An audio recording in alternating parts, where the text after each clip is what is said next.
예수님 사랑합니다. 어제 그제 지난 금요일에는 일본당 20주년을 기념하면서 마무리 행사였던 음악회가 있었습니다. 많은 사람들이 참 좋았다. 내용도 괜찮았다. 그렇게 말씀을 주시고 있습니다. 참 잘했다는 얘기 많이 해주셔서 출연하신 분들이나 준비하신 많은 분들의 기쁨을 선물해 주셨습니다. 사실 그 모든 내용들이 우리 본당 신자들로 이루어져서 더 뜻 있는 음악회였습니다. 다 우리 신자들, 본당 신자들로 만들어졌기 때문에 더 뿌듯하고 아주 좋았다. 그런 인사 같습니다. 무엇보다도 주님이 많이 후원해주고 격려해주고 함께해주시고 그래서 이 음악회가 풍성한 잔치, 성공적인 행사가 아니었나 생각하면서 모든 출연자뿐만 아니라 수고하신 여러분 모두에게 같이 기쁨을 같이 나눕니다. 우리는 지난주부터 주님이 다시 오심을 기다리는 대림 시기를 시작했습니다. 이 지상의 엄청난 사건, 주님의 탄생을 축하하고 기리고 또 알맞게 막기 위한 그런 준비 기간을 우리는 대림 시기라고 얘기를 합니다. 놀랍고 축복의 날 그냥 맞이할 수 없지 않겠습니까? 나 우리 모두에게 축복의 날이 되어야 하지 않겠습니까? 그렇다면 우리가 뭔가 준비하고 또 성경 말씀대로 깨어 기다리는 그런 시기가 되어야 하지 않겠습니까? 그래서 오늘 마르코복음에서도 너희는 조심하고 깨어 있어라 예수의 말씀으로 우리 이 대림 시기를 시작하는 것이죠. 우리가 깨어 있어야 한다. 깨어 기다리자는 것은 어떤 의미를 지닐까요? 한마디로 각자의 맡은 일에 충실하면서 영적으로 흐트러지지 않는 그런 자세, 그런 삶의 자세를 갖자라는 그런 의미일 겁니다. 독일에 이렇게 전해오는 이야기가 있다고 합니다. 바바리아라는 성에 루드비히라는 공장이 살고 있었는데 이 사람은 하나님을 두려워하지 않는 거만하고 인적 없는 그런 사람이었다고 합니다.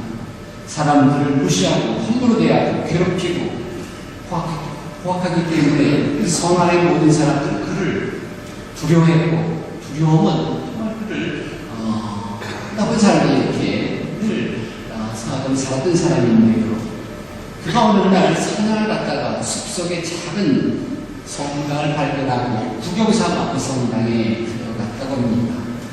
그리고 형식적으로 물을 뚫고 이제 기도를 했는데 갑자기 성당 그 벽에 글씨가 어떤 글자가 갑자기 나타났다가 사라졌는데 그 글씨는 분명하진 않지만 3일인지 3달인지 아니면 3년인지 하여튼 그 기간을 넌 무서운 심판을 받을 것이다. 그런 내용이 그 벽에 글자 착색 나타나다가 사라지는 것을 봤습니다.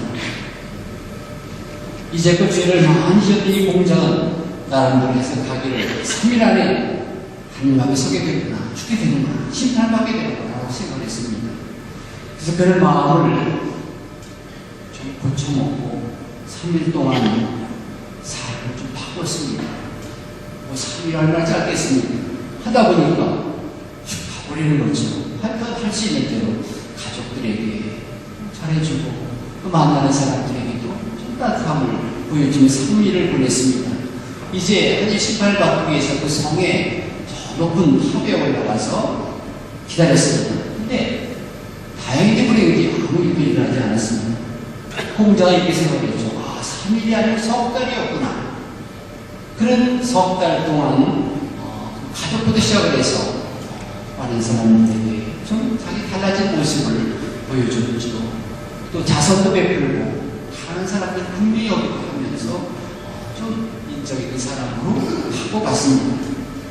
똑같이 이 3-4달째 되는데 그 성에 탑에 올라가서 자기 죽음을 기다렸습니다. 그런데 그 일이 일어나지 않았죠. 그걸 분명히 말했어요. 이 세 달이 아니라 3년이었거든. 그래서 그는 3년 동안 정말 하나님께 충실하면서 살았다고 합니다. 그러나 어느 날 3년이 다가가는 후에 어느 날 나팔소리 함께 독일 황실에서 사절단이 왔습니다. 바로 그 루드비 공장을 독일의 황제로 모시기 위한 그런 어떤 사절단이었습니다. 3개월, 3년을 하나님 심판 앞에 설 것을 생각하면서 하루하루 열심히 성실하게 살았던 공자의 소문이 전 독일에 퍼졌던 것이지. 공자의 독일의 황제가 될 수 있었던 것은 기다림의 삶의 성실함이었습니다. 대림 시기는 기다림의 시기죠. 준비하는 시기죠. 은혜와 축복의 엄청난 사건이 예수 탄생을 기다리고 준비하는 때이면서 더 나아가신 내가 하나님 앞에 설 수 있을 때, 이 세상에 정말 정말이 왔을 때 하나님 앞에 설 수 있는 그런 준비 시간입니다.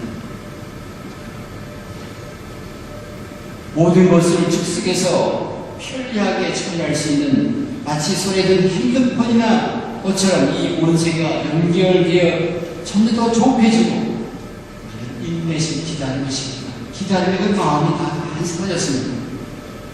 이런 것들이 바로 성급함이 우리의 삶을 그런 불행으로 이끌기도 합니다. 고난과 역경이 엄습했을 때 가장 강력한 무기인 기다림, 인내의 심. 그래서 우리 사람들에게 많이 무너져 있습니다. 참지 못하고 또 얼마나 운전하면서 흥분 정도를 넘어서서 상대방을 얼마나 많이 욕하고 감정 표현합니다. 또 너무 우리를 많이 너무 쉽게 절망하고 체념합니다. 집에 얼마나 많은 사람들이 자살하고 삶을 포기하고 나는 얼마나 그런 우리 주변의 삶을 보면서 이렇게 기다려 인내 이런 것이 필요하다고 생각합니다. 베네딕토 16세 전교황님이 지휘이사 강론에서 이런 말씀하셨습니다.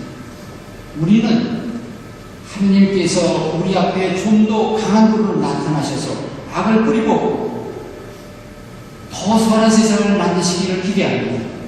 세상의 모든 권력을 선한 세상을 만든다는 이데올로기를 내걸고 인간의 발전과 해방, 부와 축적과 경제 성장을 쾌하게 추구해 당연한 것이나 무엇이든 파괴해도 된다는 폭력성을 정당화합니다.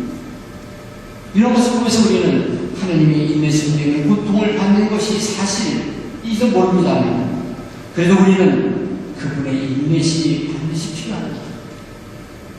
어린 양이 되신 하나님께서 우리에게 말씀하십니다. 십자가에 못 박은 사람들이 아니라 십자가에 못 박은 사람들이 아니라 십자가에 못 박힌 사람 통해서 세상에 구원을 되었다. 이렇게 세상은 하나님의 인내심 때문에 구원받았습니다. 세상은 인간의 족방 때문에 파괴되어 있습니다. 유명한 전 교황님, 16세 교황님께서 말씀하셨습니다. 인간을 구하는 것은 이러한 때는 인내심, 기다림, 그것이 우리 세상도 밝게 만든다는 말씀이죠. 되는 시기는 바로 기다림과 인내를 훈련받는 그런 시기인지도 모릅니다. 기다림이 하다 보면 주님이 오십니다. 내가 신앙생활 성당에 성실하게 출석하고 성경 말씀에 귀 기울이고 기도 생활에 열심함으로 그 기다림을 지속할 수 있습니다. 그러다 보면 그분께서 말씀을 오시고 기도응답으로 오시고 위로로 평화로 기쁨으로 그분은 우리에게 오십니다. 형제 자매 여러분, 우리는 오늘 복음 말씀 가운데 대림 시기를 어떻게 보내야 할지 충분한 또 한 가지를 배우게 됩니다. 그 세례 요한의 삶과 미스에 대해서 우리 발견할 수 있습니다. 세례 요한이 광에 나타나서 주의 용서를 위한 회개의 일을 선포하였다. 너희는 주의 길을 마련하여 그분의 길을 곱게 내어라. 그분을 곱게 내어라. 라는 대립절의 전령자 진짜 여호와의 외침을 우리 귓절에 우리 마음에 받아들여야지 않을까요? 주님이 어떻게 말을 행하는가? 제가 어떤 책을 읽으면서 기현진이라는 세상을 흘리간 아줌마들이라는 책에 일기 형태 이런 글이 있었어요. 난 아침에 일어나면 다림질을 한다. 다림질이죠. 다림질 안 하는지 모르겠습니다. 혼자 미소지면서 남편 것, 아내 것, 자기 것을 남편 것, 아이들의 옷을 다림질한다. 남편 옷을 다림질하면서 기도한다. 당신 고생으로 우리 가족이 편안하게 지내고 있습니다. 우리 가족이 끌어가는 당신에게 내가 신이 되어주고 싶다고 기도합니다. 아이들 옷을 다림질하면서 이 아이들 부금새 없이 잘 자라고 따뜻한 눈을 간직하고 인정하는 아이가 되도록 기도합니다. 자신의 옷을 다림질할 때는 가족에 좀 더 부지런해지고자 몸의 다이어트보다는 육심을 다이어트하고 물질이 아닌 마음이 더 살찌는 삶을 살아보겠습니다 하면서 다림질을 합니다. 그런 일기를 쓴걸 봤습니다. 얼마나 멋집니까? 달리하다 보면서 생각의 길, 마음의 길, 사랑의 길, 인생의 길을 펼쳐나가는 우리 일상생활에서 그 순간순간들을 한번 연결시키고 기도하고 그것이 바로 신앙의 삶이라는 것을 보여줍니다. 이런 아름답고 사랑 어린 다림질 바로 그것이 오늘 변형하는 오늘 메시지의 핵심이 아닐까요? 너희는 주님의 길을 마련하여 그분에게 곧게 하여 하는 우리의 말씀의 핵심이기도 합니다. 그래서 오늘 베드로 2서의 말씀을 참지 마음에 새깁니다. 여러분은 어떤 사람이 되어야 하겠습니까?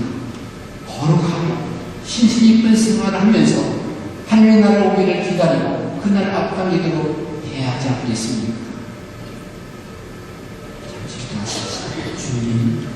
주님을 기다리면서 저희는 다시 한번 꾸불꾸불한 곧 부정적인 생각을 버리고 곧게 편기 언제나 기도와 찬미와 감사의 생활로 꽉 찰 수 있도록 이 대림절을 보내게 해주소서.